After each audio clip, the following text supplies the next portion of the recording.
Olá, você acompanha a partir de agora mais uma edição do podcast Questão de Opinião, o podcast de política aqui do Opinião CE. Meu nome é Felipe Barreto, sou repórter de política e apresentador deste programa. E para a entrevista de hoje, para a conversa de hoje, nós chamamos uma convidada mais que especial, vereadora de Fortaleza, Adriana Jerônimo. Seja muito bem-vinda, vereadora. Espero que seja uma conversa aí mais que produtiva. Muito obrigada, Felipe. Eu que agradeço a oportunidade de falar de um tema tão importante, né? Sobre a Casa Legislativa, sobre o plano diretor. Muito obrigada aí pela oportunidade. Exatamente, vamos falar sobre isso tudo e um pouquinho mais. Antes de começar as perguntas, eu queria ler um breve resumo da vereadora. A Adriana Jerônimo é uma mulher negra, mãe, LGBT e assistente social, criada na periferia de Fortaleza, que há quase 2 décadas atua na defesa da moradia digna e do direito à cidade. Ela é ecossocialista e ativista dos direitos humanos e esteve na linha de frente contra as remoções da Copa de 2014 e milita pela implementação das zonas especiais de interesse social, que são as ZEIs. Ela fundou a cooperativa Favela Afro e participou de diversos movimentos e fóruns populares, sempre voltados à luta comunitária, segurança pública e fortalecimento das mulheres periféricas. Em 2020, ela foi eleita vereadora de Fortaleza pela mandata coletiva Nossa Cara, presidiu a Comissão de Direitos Humanos no biênio 23 e 24 e agora, em 2024, ano passado, conquistou um mandato individual, foi reeleita como vereadora com mais de 9 mil votos. Então, para a gente começar a nossa conversa, vereadora, a gente vai falar aqui sobre o plano diretor, mas antes eu queria falar exatamente sobre o seu papel no Legislativo. Como eu li aqui no seu resumo, a senhora representa vários movimentos que muitas vezes não tem uma representação muito clara no Legislativo, então a senhora tem que fazer esse papel também de levar essas pautas, de aprovar demandas dessas pessoas que muitas vezes não são muito vistas pelo poder público. Então, assim, eu queria saber como é esse papel, como a senhora exerce esse papel e quão desafiante é também, quão desafiador, na verdade, é fazer esse papel de representar tantos movimentos sociais. Sim, eu acredito que é isso. Quando a gente ganha um lugar na Câmara da 4ª maior capital do Brasil, a gente entra com um senso de responsabilidade enorme, muito também ciente do meu compromisso enquanto uma mulher que vem da militância social. Eu não sou deslocada no mundo, não venho de nenhuma tradição política partidária, não tenho sobrenome de político, não tenho padrinho político, mas eu tenho junto comigo um senso de coletividade imenso, que me lembra todos os dias a minha responsabilidade de estar lá na Câmara. Então, eu venho de uma experiência coletiva, de um mandato coletivo, que eu acredito muito que serviu para eu alcançar um nível de maturidade política. E agora, nesse segundo mandato, muito mais convicta, muito mais também disposta e compreendendo também a realidade da política ali na Câmara, eu entro muito mais preparada e também ainda mais convicta da minha responsabilidade. Então, quando a gente entra lá, entra representando sobretudo o movimento de moradia, que é o movimento que me constituiu. Eu militei por uma questão de necessidade mesmo, nasci dentro de uma comunidade muito vulnerabilizada, que alaga todos os anos, e isso acabou me forjando para a luta popular, a luta coletiva e também para a luta pelas ZEIs, O meu território que eu nasci também é uma ZEIs, enfim. Então, tudo isso constrói o tipo de político e política, no feminino que eu sou hoje.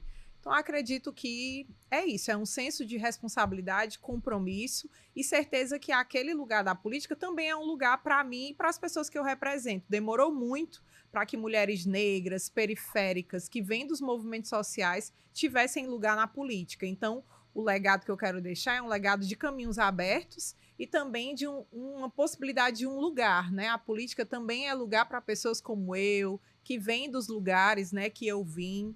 Enfim, eu estou muito feliz, mas também muito certa de que eu só consigo estar lá por conta da coletividade que me constrói todos os dias. Perfeito. Ô, vereadora, aqui em Fortaleza a gente está no momento de discutir o plano diretor, Sim. Que é enfim, é a lei mais importante para a cidade, que define realmente tudo que vai acontecer aqui em Fortaleza. O plano diretor, para quem não lembra, o último plano diretor é de 2009, deveria ter sido atualizado em 2019. Nisso a gente teve a gestão do prefeito Roberto Cláudio, não foi atualizado. Ele ficou até 2020, né? Aí, ok, teve pandemia ali, as atenções tinham que ser levadas para o outro lado. Sim. Mas a gente teve também a gestão do ex-prefeito Sarto, que ficou até agora, 2024, não foi atualizado o plano diretor. O Evandro assumiu e já no primeiro ano deve ser aprovado o plano diretor, a atualização do plano diretor, né? Um novo plano diretor aqui em Fortaleza, mas o que a gente tem visto na Câmara é que talvez ele não seja aprovado assim, como ele vinha sendo apresentado. Né? A gente teve aí nessa última semana agora a apresentação de uma emenda que inclusive a senhora vem chamando de emenda do fim do mundo, né? Porque ela realmente retira ali algumas proteções ambientais, mexe também com as próprias leis. Então, assim, do que a senhora tem analisado já dessa emenda coletiva, né, que foi apresentada na Câmara Municipal, qual pode ser realmente o impacto dela nesse projeto, nesse texto, caso ela seja aprovada? Sim, eu acho que tem um pano de fundo que eu sempre faço questão de colocar, que o plano diretor, em 2018, quando a gestão do Roberto Cláudio acenou que ia começar um processo de revisão, ele apresentou um modelo completamente virtual para a revisão do plano diretor. Então, ele apresentou uma plataforma, né, ideia da antiga gestão da Selma, inclusive, da gestão do Roberto Cláudio, e o Campo Popular surge nesse ano de 2018, abrindo um procedimento no Ministério Público para derrubar essa estratégia de construir uma revisão completamente online. Primeiro porque naquela época a justificativa do Campo Popular, e eu era do campo, né, não imaginava nem que um dia seria eleita vereadora, era que não havia democratização da internet suficiente para tocar uma revisão tão complexa como né, de um plano urbanístico que dura 10 anos para a cidade, pela internet. E aí a gente conseguiu vencer, né? O Ministério Público acatou a nossa denúncia, houve um diálogo com a prefeitura naquela época e essa ideia, enfim, não foi mais cogitada e não foi tocada. Aí iniciou a gestão do ex-prefeito Sarto com diversos debates. A gente perdeu as contas de quantos diálogos nós tivemos. Houve diálogo territorial, houve diálogo temático, né, pelos diversos temas do plano diretor. Aí iniciou a gestão do prefeito Evandro, ele novamente tocou audiências públicas com os temas principais de toda essa construção. É importante dizer que ele não jogou no lixo que foi debatido, inclusive pago com dinheiro público, né, pela consultoria Quanta Gênesis. E foram 6 anos de debate para a gente chegar no produto final que nós temos agora, que foi aprovado na conferência da cidade. Ele não é um plano diretor, e eu estou repetindo isso, péssimo. Ele traz ali uma espécie de mediação entre os diversos setores que participaram desse diálogo. Então, você vai encontrar avanços do movimento ambiental, do movimento de moradia, inclusive criando comunidades tradicionais. E você também vai ver a incidência do mercado imobiliário, né? Esse plano diretor, por exemplo, criou diversos incentivos urbanísticos para o mercado imobiliário. Então, você tinha ali um panorama completo. E aí, na última semana, a gente foi surpreendido com essa emenda do fim do mundo, que é um verdadeiro desmonte do plano diretor. Na verdade, ele é um novo plano diretor. Porque se você pega o plano diretor que chegou na Câmara, eles são 600 artigos, né? Mais de 600 artigos. E a emenda do fim do mundo tem mais de 100 páginas. Ou seja, ela altera significativamente e ela descaracteriza toda a construção de 6 anos. Ele joga na lata do lixo e traz uma super emenda coletiva assinada, né, por 34 vereadores, da base do prefeito Evandro, alterando os princípios, né, a essência do plano diretor, e entregando a cidade de bandeja para o mercado imobiliário. Então, essa emenda é um retrocesso, mas é um golpe para a cidade, porque está dizendo que uma discussão de 6 anos, ela não tem valor nenhum diante de uma canetada de vereadores que estão lá na Câmara representando os interesses do mercado imobiliário, da especulação imobiliária, né? Então, de fato, foi um ataque e de baixo nível, porque a Câmara que diz representar o povo está representando os interesses de quem tem dinheiro, mas não da maioria social do povo que mora em Fortaleza.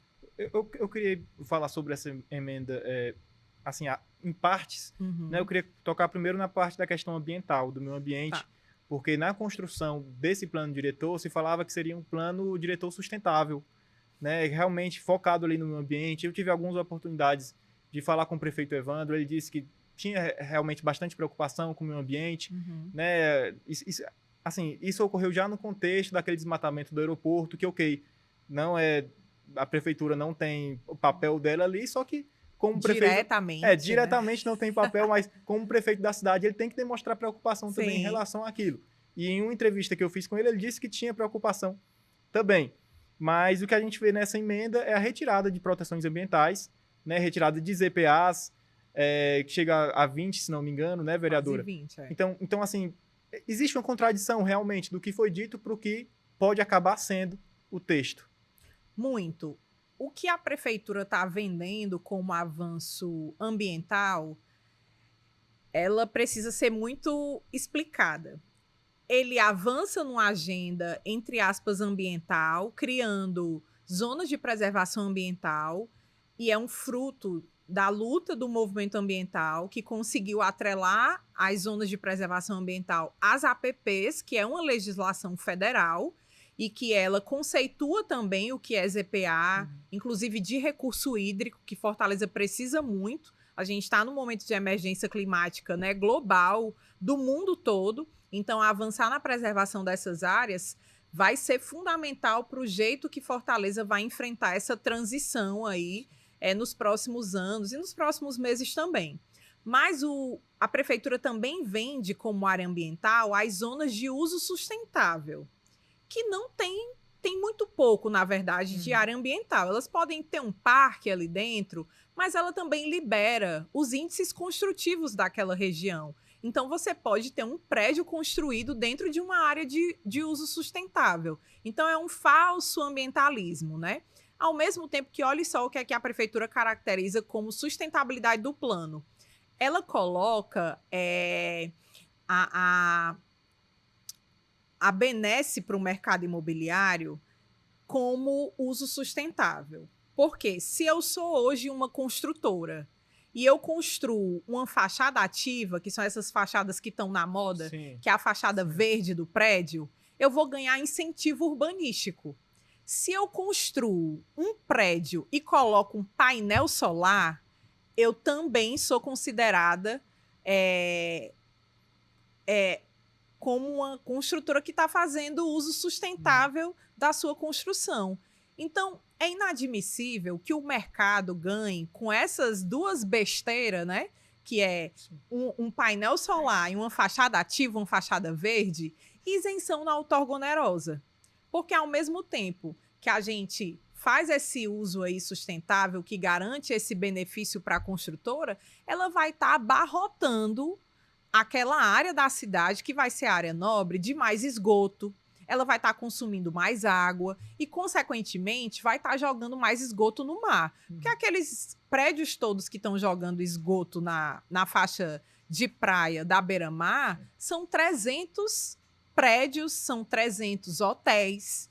Não é o cidadão comum, né? Não é a dona de casa. São prédios que construíram a sua rede de esgoto de maneira errada, né? De maneira clandestina. Ou seja, a prefeitura jamais poderia ter colocado os incentivos urbanísticos como algo sustentável do plano diretor. Então, eu avalio de maneira muito honesta que isso tudo é uma cortina de fumaça, sabe? É uma fraude, é um plano falsamente ambiental. De ambiental tem muito pouco. E o que tinha, essa emenda do fim do mundo ainda derrubou. Porque ela derruba quase 20 áreas de proteção ambiental com recurso hídrico e ainda derruba áreas de uso sustentável, que é esse falso zoneamento ambiental. Ambientalismo. Enfim. E aí a gente tem, com essas derrubadas das zonas ambientais, não imediatamente, mas para os próximos anos a gente deve ter também um agravamento da questão dos alagamentos. Muito. O vereadora. Ali até próximo ao aeroporto, existe uma região da cidade, um bairro da cidade, que é a Aerolândia, que sempre, em período chuvoso, sempre está alagado, ali na Raul Barbosa, próximo ao Rio Cocó, né? Sim. E aí você desmata 20 hectares de uma floresta que era Mata Atlântica, do aeroporto, Uhum. e aí você tem o agravamento do alagamento. Então, assim, isso vai também prejudicar a população aqui da cidade. Imensamente, ó. Isso é muito grave, a população de Fortaleza precisa ficar muito atenta, porque nessas regiões de floresta, de vegetação, tem algo que é fundamental para conter enchentes, que é a mata ciliar, Sim. que ela faz exatamente o assoreamento dos rios, ela impede que a água atravesse para o asfalto, ela garante também que a água consiga ser absorvida pelo solo. Então, é a forma sustentável de deixar a natureza fazer a sua tarefa, que é proteger a cidade, proteger a floresta. Então, o próprio plano diretor apresentou um mapa de calor. E a região mais quente de Fortaleza, e a que primeiro vai ser impactada com a emergência climática, vai ser a região ali do entorno do aeroporto. Serrinha, Aerolândia, enfim, toda aquela região ali no entorno. E aí você desmata uma região como aquela do aeroporto, que no mapa de calor é a parte mais calorenta e que, enfim, no futuro vai ficar mais quente, é você dizer assim, ó, eu tô dando aval para a destruição de Fortaleza. Mas eu tô dando aval também que a população mais pobre que deve sofrer, né? Porque a Serrinha não é feita de pessoas ricas, é uma comunidade periférica gigantesca, pois eles serão os mais afetados com os maiores níveis de alagamento e de enchente que Fortaleza nunca conheceu. Nem na década de 80, quando Fortaleza estava vivenciando as suas primeiras experiências de urbanização, né? Aquela urbanização que foi a canalização dos canais aqui em Fortaleza, que foi, infelizmente, foi o que aconteceu naquela década de 80 e 90, né? Então, Fortaleza está prestes a viver realmente um colapso nos momentos de inverno, né, de grandes chuvas, e limpar canal não vai ser mais suficiente para reter as grandes enchentes. A gente vai precisar encarar e ter um plano emergencial para desastres climáticos, mas também para enfrentar um problema histórico da cidade, que são os alagamentos. E aí eu ainda digo mais. A gente tem comunidades no centro da cidade, como é o Poço da Draga, que tem 119 anos. Só que como está ali um terreno que a especulação imobiliária quer há muitos anos, a prefeitura nunca fez nenhuma obra, nem de drenagem lá, né? E aí o Poço da Draga sofre com isso há 119 anos. O plano diretor poderia solucionar o problema das enchentes do Poço da Draga, mas não fala nada sobre aquela região. Por quê? Porque quer entregar aquilo de bandeja para a especulação. O próprio prefeito Evandro já esteve no Poço da Draga e falou que faria reformas. Sim, Né? Então, mas o próprio conselho gestor das ex do Poço da Draga não aceitou as reformas porque previam remoções. Era? Exatamente. Eles estiveram no gabinete do prefeito Evandro Leitão, quando o prefeito apresentou um projeto que não foi construído com a comunidade e que previa remoções. Então, é manter a mesma lógica que todos os prefeitos fizeram com o Poço da Draga. Olha, a gente quer urbanizar, mas nós vamos ter que remover. Então, isso não é o projeto de cidade, né? O próprio PIRF que foi construído, né, que é o Plano Integrado de Regularização das Ex do Poço da Draga, apresenta soluções que não sejam pela via pela via da remoção. E se, por consequência, tiver que tirar uma casa ou outra, que elas sejam reassentadas no mesmo território e não serem enviadas, né, para áreas distantes. Vereador, eu queria só voltar um pouco na questão do meio ambiente, porque eu acho que é uma questão que é muito importante também, que é existe uma emenda na Câmara que transformaria aquela área do aeroporto em ZPA, né, em uma zona de proteção ambiental. Sim. Eu queria saber como a senhora fazer esse paralelo em relação ao ambiente político na Câmara, se a senhora acredita que existe realmente um cenário em que essa emenda seja aprovada, por exemplo, e seja incluída no plano diretor, ou no que está em discussão aí atualmente, também com essa emenda do fim do mundo, talvez não passe. Essa alteração, na verdade, lá da floresta do aeroporto, ela foi uma conquista da conferência. Então, ela já está dentro do texto. Já está no texto. Só que a emenda do fim do mundo traz um artigo muito perigoso, que é o artigo da transição. Que artigo é esse? Tem um período de transição do plano diretor atual para o novo que vai entrar em vigência. E no plano ele tem ali cerca de 100, se não alterarem, vai ser de 120 a 180 dias. Certo. Só que o que é que essa emenda do fim do mundo diz em um dos seus artigos? Que qualquer entrada de pedido de licenciamento para qualquer obra até a conclusão da fase de transição será suficiente para a exclusão parcial ou total das zonas de preservação ambiental. Nossa. Então, só essa emenda já é suficiente para derrubar toda a ZPA do aeroporto, porque já está com um processo, a gente sabe que agora, né? A justiça foi para cima, mas já há um pedido de licenciamento dentro da SEMASSE, do IBAMA. Então, toda a conquista da conferência pode cair a qualquer momento com a liberação desse artigo, que é o artigo que fala da transição do plano diretor. É até irônico que a gente está durante a COP30, né? A COP30 que acontece no Brasil, o maior evento sobre mudanças climáticas, e a gente tem uma emenda que não gera nenhum constrangimento para eles. Exatamente. Então, eu queria, vereadora, partir agora para a questão da habitação, das ZEIs, porque essa emenda também deve afetar ali algumas zonas especiais de interesse social. Eu não fazia ideia. Assim, eu estava lendo essa emenda, eu fui dar uma lida na emenda, ela é muito grande, como a senhora disse, mais de 100 páginas, não consegui ler toda, tentei contato com alguns gabinetes, também não tinham assim, um parecer mais concreto do que se tratava. E aí, conversando aqui antes com a senhora disse que alguns trechos de ZEIs devem ser retirados, né? Então, assim, o que é que exatamente essa emenda está prevendo? Nós temos ataque a 2 tipos de ZEIs, né? O novo plano diretor criou uma quarta ZEIs. Até o plano de 2009, a gente tem a ZEIs de favela, que é a ZEIs do tipo 1, a ZEIs de conjuntos habitacionais que nunca receberam regularização fundiária, que é a ZEIs 2, tem as ZEIs 3, que são as muito caras para nós, que são as ZEIs de vazio, e o novo plano diretor criou as ZEIs 4, que são as ZEIs de reparação, que são dos novos conjuntos, como é o Cidade Jardim, o José Euclides, que foram construídos em áreas completamente distantes da infraestrutura da cidade.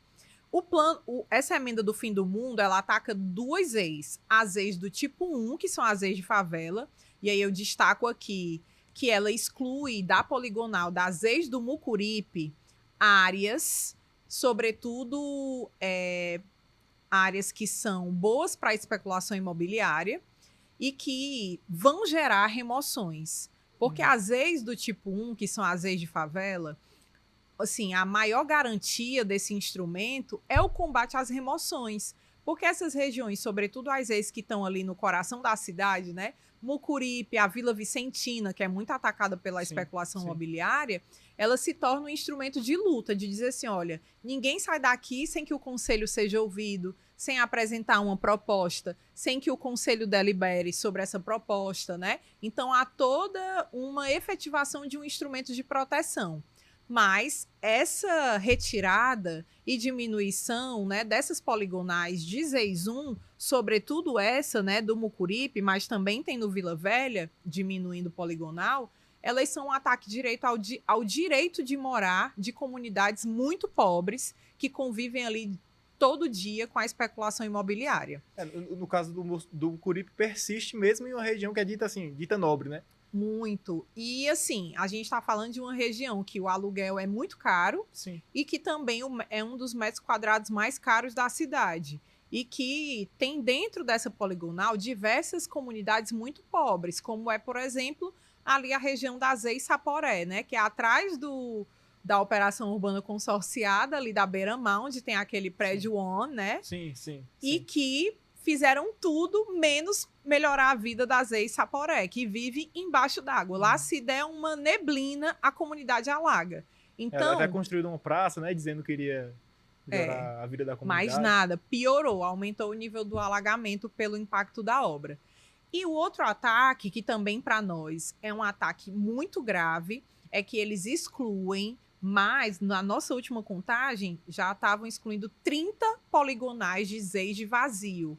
E aí não é excluindo parcialmente, é excluindo totalmente, em diversas regiões da cidade. Ó, tem Cais do Porto, tem no bairro Lourdes, que é uma surpresa para nós, né? Que é o maior IDH de Fortaleza, né? O bairro Lourdes, nas dunas, onde tem mansões. e algumas áreas lá são vazias, né? Tinham pelo menos 3 ou 4 ZEIs de vazio lá em cima, e que nessa super emenda eles retiram todos os vazios de lá.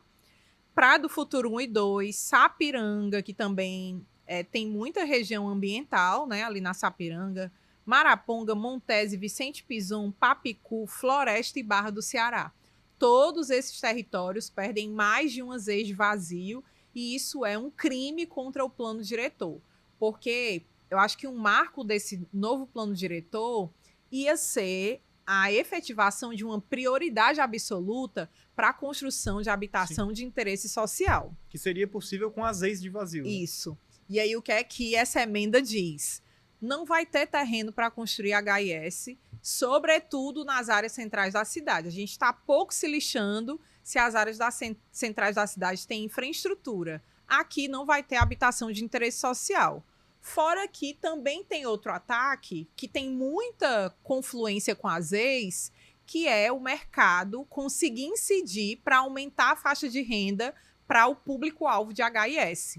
Ele sai de 1 a 3 salários mínimos, e a gente está dizendo que Fortaleza tem um déficit habitacional, e esse déficit não recebe nenhum salário mínimo todo. A maioria da nossa população vive com menos de um salário mínimo, pois o mercado colocou nessa emenda do plano diretor que a HIS agora vai ser de 1 a 6 salários mínimos. Ou seja, eu estou dizendo que quem recebe 6 salários mínimos é rico? Não estou dizendo, mas é outro perfil. É perfil de mercado popular. Então, ele vai deixar de construir para quem recebe um salário para construir só para quem recebe 6. Até porque o retorno financeiro é muito mais rápido, né? Então, assim, gente, é uma vergonha o que essa super emenda trouxe de prejuízo para o plano diretor. Ele vai, de fato, perpetuar a lógica da cidade para o mercado imobiliário e não para os interesses da população mais pobre. O vereador tem se dito nesse ponto que existe uma pressão muito grande do Sinduscon, né, que é o sindicato das empresas construtoras. Tem. Os vereadores, principalmente a senhora que está se opondo a essa emenda, o próprio Gabriel também, tem conseguido diálogo com o Sinduscon ou não existe essa possibilidade? Não, assim, da minha parte, falando de maneira muito sincera, da minha parte eu não tenho por que ter diálogo com o Sinduscon. O projeto deles está escancarado, eles tentaram dar golpe na conferência da cidade inteira, foram derrotados, porque eles eram minoria lá, né? Inclusive derrotados pela própria prefeitura, não conseguiram diálogo com a prefeitura naquele momento, tentaram por dentro da Câmara, conseguiram efetivar o seu diálogo, tanto é que essa emenda parece feita pelo próprio Sinduscon, né? Até os erros que eles cometeram são próprios de erros do Sinduscon, né? Então, eu não tenho por que ter diálogo com esse setor, não me representa. O projeto deles é de uma cidade feita para rico e para turista, né? O maior lobby deles é para construir mais apartamentos para Airbnb. Então, que cidade é essa, né? Eu tenho asco de dialogar com pessoas assim, né, que representam a especulação imobiliária da sua forma mais brutal, né? E a minha comunidade foi removida por projetos como esse. Então, eu senti na pele, antes de ser vereadora, o que é lidar com o mercado imobiliário. Então, zero interesse. Os vereadores que estão conversando com eles estão conversando para apresentar emendas como essa, né? Em relação aos vereadores, né? Assim, essa emenda tem a assinatura de alguns vereadores da base, vários vereadores da base, na verdade, Sim. do prefeito Evandro. E eu queria saber, assim, não existe nenhuma possibilidade no que está posto hoje de recuar dessa emenda, assim, do que a senhora tem conversado também com seus pares lá no parlamento? Ou existe aí, talvez, alguma possibilidade, mesmo que remota, de que essa emenda não passe na Câmara? Olha, eu acredito que essa emenda ela vai ser aprovada. Certo. Primeiro, porque a Câmara de Vereadores aqui de Fortaleza já tem uma tradição. Quando apresentam emendas coletivas, é porque ela vai ser aprovada. E o presidente Léo Couto já deu várias entrevistas dizendo que essa emenda é uma emenda razoável, né, para conseguir garantir os interesses de vários setores da sociedade. Ele denominou até de emenda do equilíbrio, né? Então, se o próprio presidente da Câmara, né, que assinou a emenda e que está defendendo ela publicamente, né, enfim, está nessa posição, eu acredito que é muito improvável que ela não seja aprovada. 34 assinaturas além da quantidade de votos, que são 22 votos, para aprovar uma emenda como essa no plenário. Então, assim, eu já considero ela como aprovada. O relator tem o poder de alterar a emenda com subemendas, ele tem o poder de excluir alguns artigos, ele tem o poder de adaptar outros. Não sei se ele vai ter uma incidência, né? A gente tem até um diálogo muito bom com o líder do governo, né? O vereador Bruno Mesquita, que é o relator. Ele recebeu o campo popular, ele foi muito atento, né? Teve uma reunião lá de horas, a equipe dele é muito disponível, mas eu tenho minhas dúvidas se uma boa vontade dele vai ser suficiente para alterar o destino dessa emenda. Eu já encaro ela como aprovada, a não ser que Fortaleza se mobilize. Fortaleza, ela é insurgente. Eu já vi coisas muito ruins mudarem graças à luta popular. Então, se a cidade parar, se a cidade for para cima, escancarar a desigualdade dessa emenda, eu acredito que é possível reverter. Mas por dentro de uma articulação política entre vereadores, eu acho improvável. Sim. Eu estou confiante na luta popular para reverter esse jogo. E aí essa emenda deve ser votada na próxima semana. Isso, terça-feira há um indicativo, né? Eu liguei hoje de manhã para o líder do governo, o vereador Bruno Mesquita, liguei também para o presidente da comissão do plano diretor, o vereador Benigno Júnior. Eles disseram, né, que estão trabalhando nos pareceres, só de emenda de vereador são mais de 270 de toda a natureza e toda a ordem, e a emenda do Fim do Mundo, que tem mais de 100 páginas, né? Então, eles vão ter um trabalho grande para fazer parecer de todas elas e também de entenderem quais que vão ser aprovadas. Eu não sei se vai ser aprovada alguma além das que estão nos artigos da emenda do Fim do Mundo, né? Então, eles indicaram que, possivelmente, na terça ela entre na comissão, e aí ela seria convocada na segunda, aconteceria na terça, vai ter um pedido de vistas, né? Uhum. Inclusive, eu mesmo já estou me colocando para pedir vistas. Sim. E atrasar essa tramitação. E na quarta-feira ela retorna, porque o projeto está em regime de urgência, então o prazo é só de uma sessão ordinária. Então ela já retornaria e a gente vai saber finalmente quais que vão cair, quais as que vão prosseguir para votação no plenário, né? Sim. Porque mesmo ela sendo aprovada... na comissão, ela ainda precisa ser votada no plenário e ter 22 votos. Deve ser até o início de dezembro ali, né? Antes do recesso acontece. Eu acredito que vai ser só em dezembro mesmo, até porque já praticamente acabou, né? Já esse mês. Sim. O vereador, a gente está falando aqui de alguns pontos negativos, né, em relação ao meio ambiente, em relação às ex, mas eu queria falar de algo positivo que aconteceu nesse ano, que foi a regularização de algumas das ex daqui de Fortaleza, né?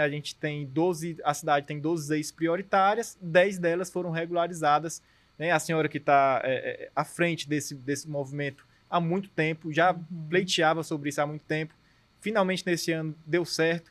Então, assim, o que é que isso representa realmente para essa população que mora nessas regiões, que agora tem uma questão de segurança jurídica também para a habitação delas, né? Olha, esse foi o respiro desse ano.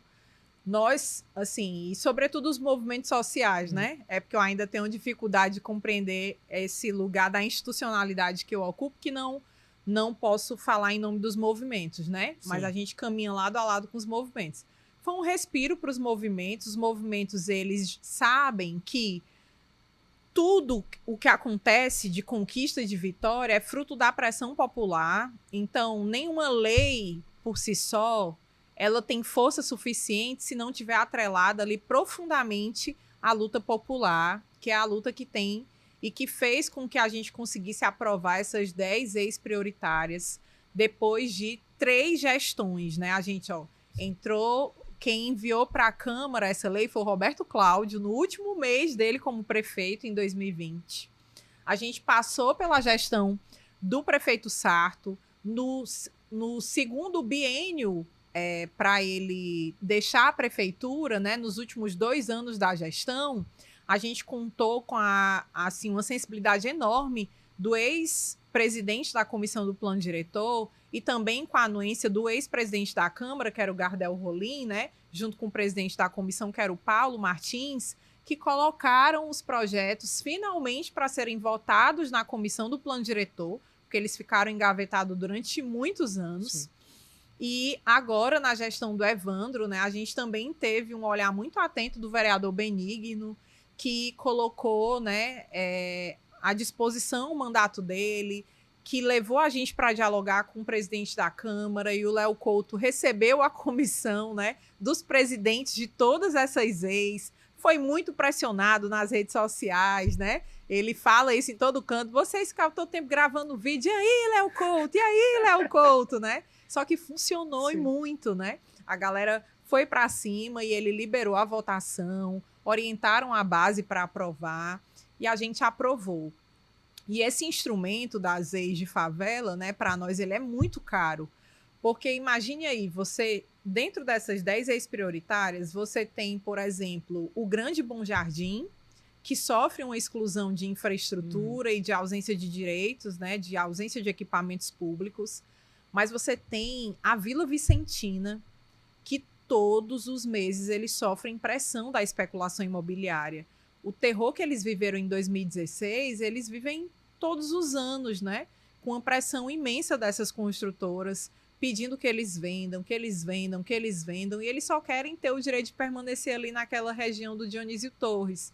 Você tem o Poço da Draga, que é outra região muito importante da cidade, histórica, uma das comunidades mais antigas da nossa cidade. Você tem o Planalto do Pici, né, que é gigantesca, as ex do Pici, mas você também tem a Praia do Futuro.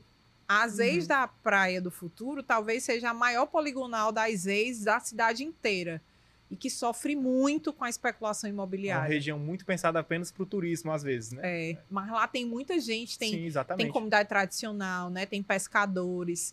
Então, gente, as ex são uma pluralidade, assim, de povo e também de realidade, porque você tem uma com muita infraestrutura, que é a Vila Vicentina, mas você tem um Lagamar que passa por enchente todos os anos, né? Enfim, então foi uma conquista imensa e que agora precisa de ainda mais luta popular para a efetivação dessas ex, para que elas saiam do papel. Para sair do papel precisa ter recurso, orçamento, prioridade, né? Na gestão aí, na administração pública. Enfim, mas foi uma vitória realmente. Eu me lembro que quando a gente começou a debater ZEIS em Fortaleza, ainda na revisão do plano diretor, eu era adolescente, né? A primeira marcha das ZEIS, que a gente ocupou a Câmara, eu tinha 19 anos. A minha filha tinha acabado de nascer, hoje ela tem 16 anos. E a gente levou 16 anos para conseguir aprovar as primeiras leis das ZEIS. Ou seja, é muita luta. Não tem nada que a gente ganhe de bandeja, né? Nós não somos um mercado imobiliário que ganha a leizinha toda pronta. A nossa luta só vem, né? A nossa vitória só vem com muita luta. O vereador, a senhora falou sobre a importância do orçamento, de ter no orçamento previsão de recurso para essa pauta. E a LOA, né, que é a Lei Orçamentária Anual, do próximo ano já está em tramitação na Câmara de Fortaleza. Já foi lida. Então, assim, a senhora tem analisado já essa LOA e ela prevê realmente recursos para essa área? Pois é, as notícias não são boas, viu? A gente já fez a análise da LOA, até porque ela chegou dentro do prazo na Câmara, já está há muito tempo, mas foi absolutamente afogada pelo plano diretor. Sim. E, infelizmente, o orçamento da habitação ele é o menor dos últimos 20 anos. Então, na LOA, a previsão para, de fato, ter na LOA não, no PPA, a previsão para, de fato, a política de habitação ter um olhar mais prioritário é a partir de 2027. Então, esse ano, são pouquíssimas entregas, e a gente vai tentar mudar isso a partir das nossas emendas na LOA, né? Tentar dialogar também com os vereadores e vereadoras para formular emendas coletivas, né? Aportando mais recursos daquelas nossas falsas emendas, né? Que a gente tem da reserva de contingência. Sim. Mas está meio desolador o orçamento para habitação. Para assistência social também está péssimo. Reduziram 40 milhões no PPA. para os próximos 4 anos da verba da assistência. Está muito grave. O PPA, né, para quem não sabe, o PPA é o plano plurianual que ele prevê aí para os próximos 4 anos. Ou seja, o restante do mandato do Evandro e caso ele não seja reeleito, né, caso seja o novo prefeito, o primeiro ano também do próximo prefeito. Então, só para eu entender melhor, vereadora, para 2026 agora, o orçamento na habitação caiu, mas para 2027 aí começa a ter as primeiras entregas de metas. Certo. Isso. Certo. E em relação ainda sobre as ex, né, lógico assim que a gente não tem como anular a existência dessa emenda que a senhora está dizendo que é a emenda do fim do mundo, não tem como anular também essa questão orçamentária, mas até o momento, assim, antes da apresentação desses dois textos, desses 2 documentos, como a senhora vinha analisando a gestão do prefeito Evandro em relação a esse ponto? Né, assim, a gente recebeu há pouco tempo o secretário Jonas Isidoro, da Habitação, da Habitafor, e ele dizia que era realmente uma prioridade, né? Ele disse, inclusive, que para o próximo ano existia aí a possibilidade de mais 12 ex serem regulamentadas. Então, assim, como a senhora vinha analisando realmente o foco, a prioridade, né, que a gestão vinha dando para essa área? Existia realmente ali uma prioridade? Sim, olha, eu acho que um acerto enorme do prefeito Evandro foi o secretário de Habitação, né, o Jonas Desidoro. Ele é um secretário muito, muito atencioso, ele tem atendido os movimentos sociais, né, e não só os que a gente tem intermediado, mas a gente vê o trabalho dele, né, sendo muito concreto ali no atendimento aos movimentos. Ele reativou o Conselho de Habitação Popular, que ficou parado durante toda a gestão do prefeito Sarto, e as reuniões estão acontecendo mensalmente. Ele deu uma prioridade ao pagamento do aluguel social, que foi assim, a minha maior dor de cabeça na gestão do Sarto, é que o aluguel atrasava 2, 3 meses, né? E desde que o Jonas entrou, ele firmou um compromisso com o CONAP, com o Conselho de Habitação Popular, que pagaria o aluguel social todo dia 1º, e o aluguel está sendo pago até antes do dia 1º. Então, assim, ele tem um compromisso realmente muito bom, mas o secretário sozinho, ele não vai conseguir fazer muita coisa, né? Não adianta você ter um secretário disposto se você cortou o orçamento da Habitafor e ele é o menor dos últimos 20 anos, né? Então, precisa também de um compromisso do prefeito Evandro para compreender que ele pegou uma cidade completamente destruída. Olha, outra coisa que o Jonas liderou foi a atualização do cadastro da habitação de Fortaleza. E ele apresentou os dados que são magníficos. Assim, a gente vai até fazer uma audiência pública na Câmara para apresentar, porque ele perfilou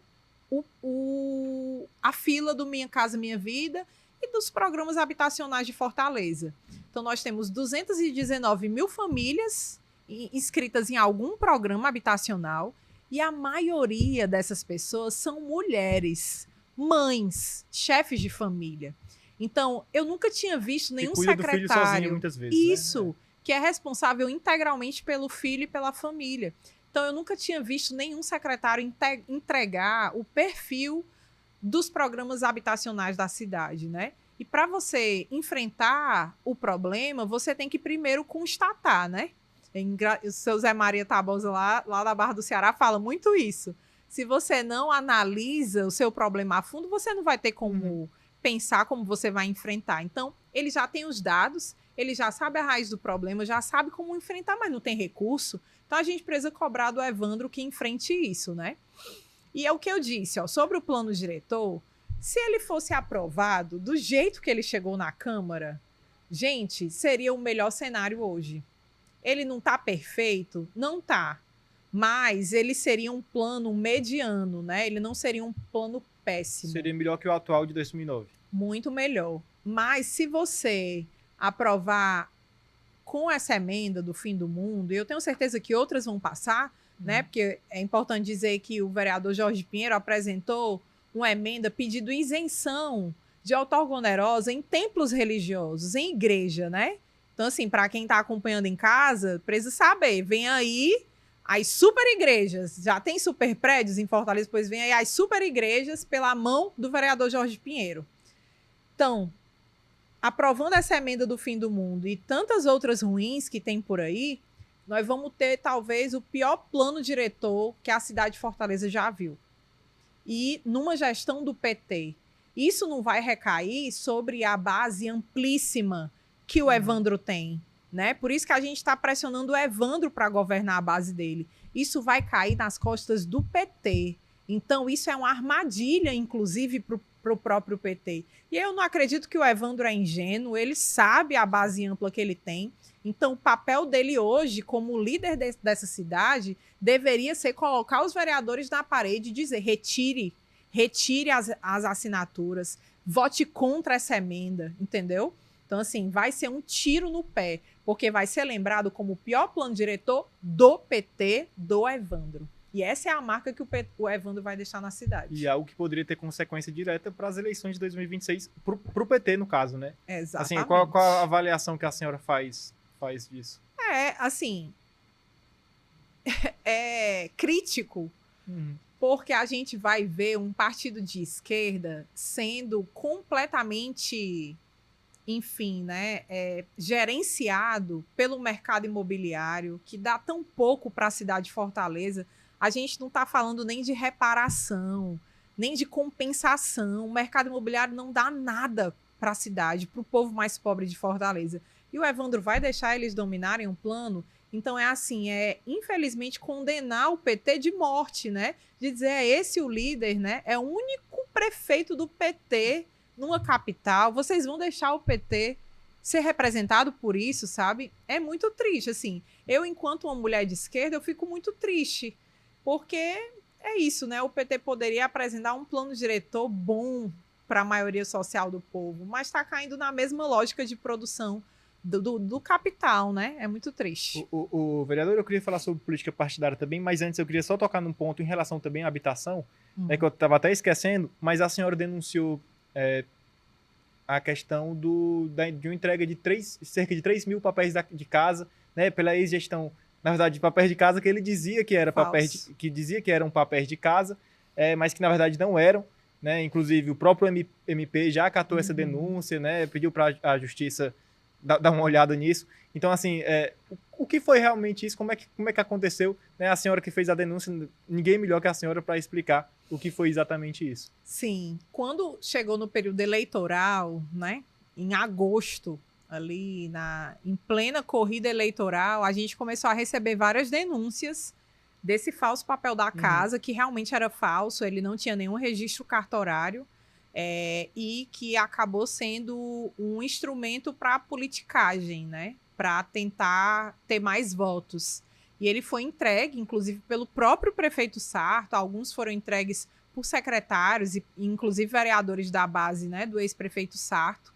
E a gente, né, na equipe, tem uma equipe realmente muito boa, né, muito técnica, inclusive arquitetos, advogados.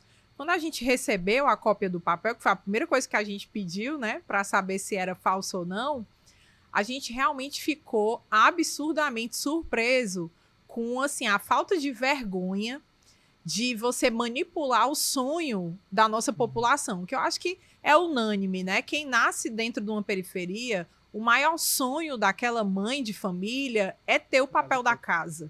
É dizer assim, isso aqui é meu, ninguém toma de mim, ninguém vai me remover, porque essa casa é minha. Então, eles brincaram com o sonho das pessoas, né? E a gente enviou para o Ministério Público, a gente sabe que o Ministério Público tem 1 milhão de demandas, né? Quase um ano depois, a gente recebeu o retorno dessa denúncia que a gente fez no ano passado. E graças, né, ao Ministério Público, a gente conseguiu provar que todos os papéis e mais de 3 mil papéis da casa, eram cerca de 3.500 papéis da casa, eram falsos e foram entregues. Mas conversando com o Jonas Desidoro, ele disse que encontrou na Habitafor pelo menos mais 2 mil que, por incompetência deles, eles não conseguiram entregar a tempo. Então, o problema seria ainda muito pior, né? Poderiam ter 5 mil, então. 5.500, né? Famílias enganadas. Mas eles são tão incompetentes, né? Aquela gestão do Sarto era falida, que não conseguiram nem entregar, né? Então, assim, tá em apuração, né? Agora está com a justiça, mas a prefeitura atual da gestão do Evandro já foi obrigada a entregar os verdadeiros papéis, né? Papéis com registro cartorário. E o Sarto, ele pode responder, né, por campanha ilegal, né? Enfim, vai responder porque ele era o prefeito na época e utilizou desses papéis para ganho político. O né? Carlos Kleber pode responder também, né? Sim. Quero o secretário da Habitação. Todos os papéis que foram entregues tinham a assinatura do Carlos Kleber. Não era nem a assinatura do prefeito, era a dele, né? Mas nenhum papel de regularização fundiária tem a assinatura de secretário, não precisa. Não precisa? Não precisa. É um registro cartorário, né? Dizendo que o proprietário agora tem a cessão para utilizar aquele imóvel, né? Então, nunca precisou. Ele estava entregando como se fosse declarações, né? Diz assim, fulano mora nessa casa. E acabou-se, não tinha valor Validade jurídica nenhuma. Nenhum. Vereadora, a gente está chegando já ali nos últimos 10 minutos da nossa entrevista. O tempo passa rápido. Mas eu queria falar também sobre política partidária, né? Porque próximo ano eleitoral, 2026, eleições gerais, né? Eleição geral, aí, eu tendo a dizer que desde 2024 já estava sendo discutido, né? Acabou a eleição municipal, já se discutia.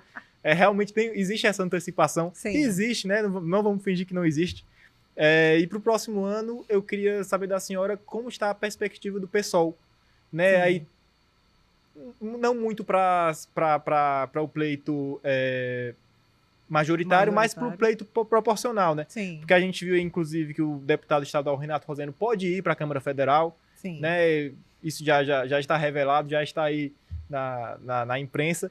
Pode ser, inclusive, o primeiro deputado do PSOL do Nordeste. Sim. Então, assim, isso a gente sabe que poderia abrir vaga, por exemplo, para deputados do PSOL na Assembleia. Sim.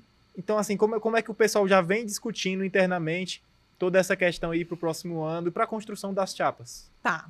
Assim, o pessoal no todo, né, ainda não começou esse debate, mas o nosso campo dentro do PSOL já iniciou, né? É importante dizer que no campo amplo, eu estou muito próxima, né, do deputado estadual Renato Rosendo, do vereador Gabriel Aguiar e de tantas outras figuras importantes do partido que não necessariamente políticos, né, mas a nossa militância. E dentro da Subverta, que é a minha organização interna do PSOL, nós vamos lutar até o fim. E você falou que não queria falar de majoritária, mas a gente quer lutar até o fim por uma candidatura própria. Sim. Primeiro porque o Elmano não nos representa desde a última eleição, né? Eu tenho muito orgulho de não ter feito campanha para ele, porque ele é um desastre enquanto governador em várias pautas, né? Desde a segurança pública até a questão ambiental, liberando o envenenamento da nossa população, né? Dos agricultores, enfim. Mas eu tenho certeza que nós vamos eleger o nosso deputado estadual como deputado federal, né, o Renato Rosendo. Eu estou muito pronta para fazer essa campanha. O Renato é o melhor parlamentar que nós temos na Assembleia Legislativa. Ele consolidou a Comissão de Direitos Humanos, né? Ele criou diversos mecanismos de proteção aos direitos humanos, como é o Comitê de Prevenção aos Homicídios na Adolescência, como é o Escritório Frei Tito, né, que foi fortalecido na gestão do Renato como presidente da Comissão de Direitos Humanos. E a gente tem muito orgulho dele como parlamentar e como também um defensor das pautas de direitos humanos. Ele está muito pronto para representar o Ceará. E olhe lá, né? Vai ser o primeiro deputado federal do Nordeste, mas a gente está com muitos nomes muito ótimos também no Nordeste, que eu acredito que também tendem a serem eleitos, e a gente vai entrar com a bancada do Nordeste do PSOL na Câmara Federal. E aí, eu tenho um mandato agora de vereadora, mas eu também, como uma tarefa militante, né, vou disponibilizar o meu nome para disputar uma vaga, né, na Assembleia Legislativa. Vai se abrir uma brecha histórica aí, né, o Renato subindo para deputado federal, e a gente vai ter uma chapa quentíssima para fazer essa disputa de ampliação da nossa bancada. A minha meta pessoal é que a gente elege 3 deputados estaduais. Eu estou muito, muito positiva quanto a isso. O pessoal do Ceará tem mostrado que os seus parlamentares são muito bons, são muito qualificados, têm uma base alicerçada com os movimentos sociais, com os movimentos territoriais, ambientais. Então, eu acredito que a cidade vai sim apostar nos nossos grandes nomes, né? Em quadros, inclusive, diversos, para ocupar ali a Assembleia, né? O Gabriel Aguiar também vem candidato a deputado estadual. Eu acredito também que o Léo Suricati, a gente vai ter a professora Zuleide, nós teremos ótimos nomes também para a bancada federal. Eu acredito, não tenho certeza, que o nosso companheiro Ailton Lopes também deva ir à federal. Tem uma menina que vocês têm que gravar o nome dela, que é Ângela Abuc, que também vem candidata a deputada federal. Gente, a nossa chapa vem muito boa, muito forte, e eu acredito que vai encantar o povo do Ceará, e nós vamos eleger bancada, e vai ser bonito a movimentação dos próximos anos aí nas casas legislativas do país todo. Vereadora, a minha pergunta foi com foco na proporcional, mas a senhora falou também da majoritária, Sim. agora surgiu o interesse.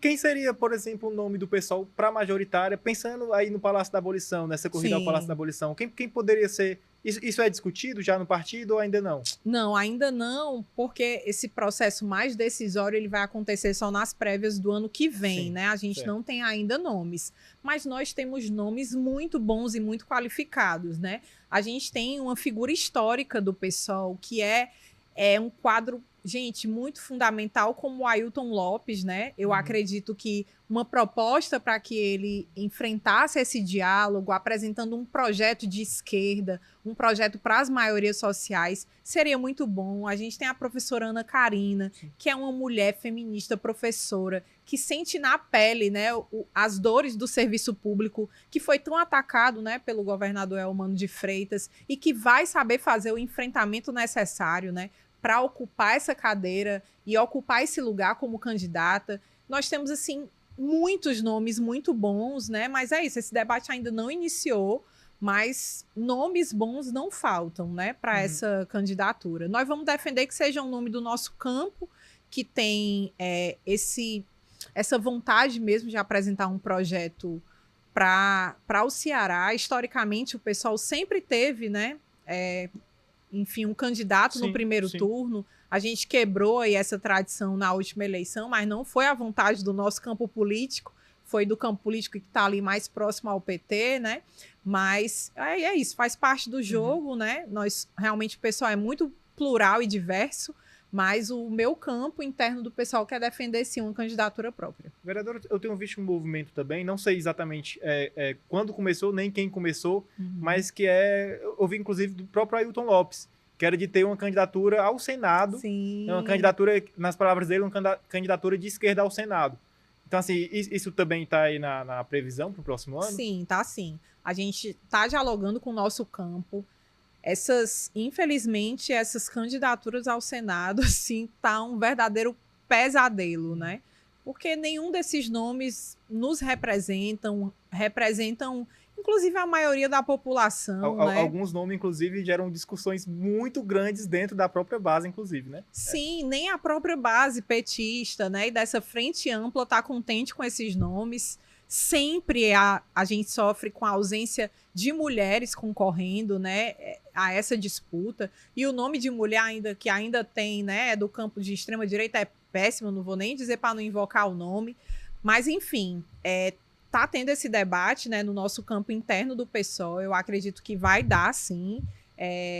Vai ser positivo e a gente vai apresentar para o estado do Ceará um nome ou até 2 nomes, né, de candidaturas da esquerda revolucionária, né, para de fato alterar os rumos aí do Ceará, que está precisando muito, né, de uma agenda progressista, que caibam às maiorias sociais, né, da nossa população, que enfrente os problemas históricos do Ceará, e não só essa agenda aí que apresentam na televisão, que tem muito pouco de realidade, né? A gente quer enfrentar os problemas estruturais do Ceará, e o primeiro é revogar essa lei criminosa, né, proposta pelo governador Elmano, que libera a pulverização de agrotóxico por drones, né? Isso é um crime e a gente precisa avançar em uma agenda que respeite os direitos socioambientais, que enfrente a crise climática e que garanta que ninguém do Ceará fique para trás na luta aí por uma transição ecológica justa e para todas as pessoas. Perfeito. Vereador, eu queria agradecer muito a sua presença aqui no nosso podcast. Foi realmente uma conversa muito boa. Né, teve a questão do plano diretor, que não é uma conversa muito positiva, mas tem que ser falado. Faz né? parte. Então, agradeço demais aqui a presença da senhora e já fica também aí estendido o convite para as próximas oportunidades. Eu que agradeço, Felipe, mais uma vez pela oportunidade. Pode sempre contar comigo, né? E quem está acompanhando esse momento, saibam que a nossa mandata está à disposição de construir uma Fortaleza realmente justa. E essas decisões passam pela Câmara e eu vou defender a todo custo os interesses da maioria social da nossa população. Perfeito. Obrigado você também que nos acompanhou até aqui em mais um episódio do podcast Questão de Opinião. Nos acompanhe aqui no YouTube, mas fique atento também no nosso portal opiniãoce.com.br e nas nossas redes sociais. Até mais.